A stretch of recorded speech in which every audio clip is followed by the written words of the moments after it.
आमचे काळे साहेब, वैद्यकीय अधीक्षक काळे साहेब आणि फुटबॉल स्पर्धेसाठी आलेले फुटबॉल प्रेमी, खरं तर या खेळातून आपल्या सगळ्यांना एक संदेश मिळतो की आपण सर्वांनी फिट असणं किती आवश्यक आहे।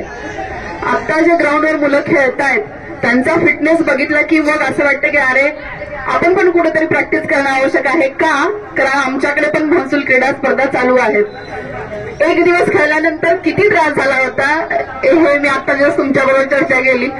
किमान आपण रोज थोडा तरी वेळ आपल्या स्वतःसाठी देणं आवश्यक आहे। पटेल साहेबांनी सांगितलं की इथे असणारे सगळेच वसमतमध्ये असणारे जेवढे लोक आहेत ते खरं तर क्रिकेट असेल किंवा कबड्डी स्पर्धेसाठी आम्ही सुरुवातीपासूनच प्रयत्न करत आलो आहोत आणि वसमतकर खरं तर या खेळांसाठी खूप प्रेमी आहेत। दरवर्षी आम्ही वेगवेगळे कार्यक्रम आयोजित करत असतो।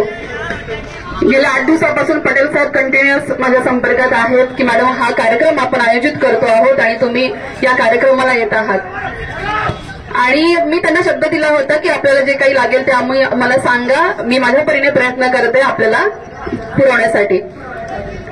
तर हिंगोली जिल्हा असोसिएशन फुटबॉलचे जे कोणी मार्गदर्शक असतील किंवा या सगळ्यासाठी प्रयत्न करणारे सर्वच जण असतील, या सर्वांना मी खरं तर शुभेच्छा देते आणि या स्पर्धेतून आपण सर्वांनी उत्साह आणि जोश आणि आनंदाने पार्टिसिपेट व्हाल आणि आनंद घ्याल एवढा सांगण्याचं या एवढ्या शब्दावर मी थांबते।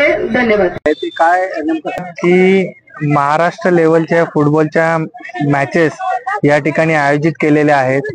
या वसमतमध्ये या मॅचेस घेण्याचं कारण असं आहे की वसमत मध्ये आणि या हिंगोली जिल्ह्यातील खेळाडूंना एक प्लॅटफॉर्म मिळावं याकरता आमचे सर्वस्व या फुटबॉल असोसिएशनचे सेक्रेटरी आणि राज्याचे पण यांनी हे नियोजन या ठिकाणी केलं आणि हे नियोजन करत असताना महाराष्ट्राच्या बॉडीने देखील त्यांना ताकद दिली आणि ही मॅच घेण्याची संधी दिली। ही मॅच करत असताना आपल्याला वसमत मधले खेळाडू या देशाच्या लेवलला किंवा महाराष्ट्राच्या लेवलला जावे ह्याकरता हे सगळं नियोजन केलेलं आहे आणि अपेक्षा एवढीच आहे की इथनं नक्कीच देश पातळीला आपल्या वसमतचा हिंगोलीचा एखादा खेळाडू जाईल। आणि आपण बघितलं की या कमिटीने पूर्ण या खेळाडूंच्या राहण्याची व्यवस्था, त्यांच्या राहण्याची व्यवस्था, खाण्यापिण्याची सर्व व्यवस्था अतिशय उत्तमरित्या केलेली आहे आणि पुढे देखील या टुर्नामेंट्सला मी शुभेच्छा देतो आणि अजून या ठिकाणी अजून टुर्नामेंट्स होत राहावे हीच या ठिकाणी अपेक्षा। पूर्ण राहण्याची, त्यांचे खाण्यापिण्याची, जेवढे ज्या टीम्स येत आहेत 3 दिवस कंटिन्यू त्यांची येण्या जाण्याची व्यवस्था सगळी असोसिएशनने केलेली आहे। पत्रकार बंधू को नमस्कार।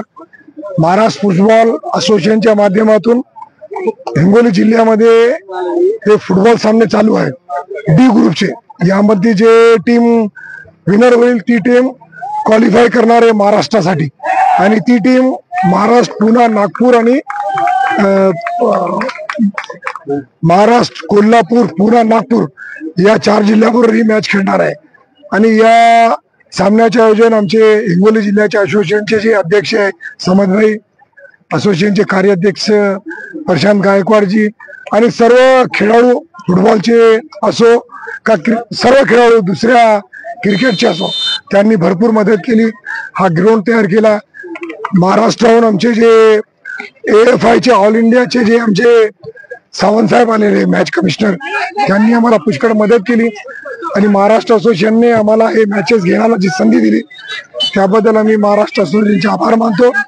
तुमच्या माध्यमातून फुटबॉलचा खेळ वाढावा, लोकांना या खेळवण्याचा फायदा व्हावा याकरता तालुका प्लेसवर हे सामने दिलेले आहे। तरी सर्व पत्रकार बंधूंना विनंती आहे आपल्या माध्यमातून खेळाची नवीन खेळाडू तयार व्हावे।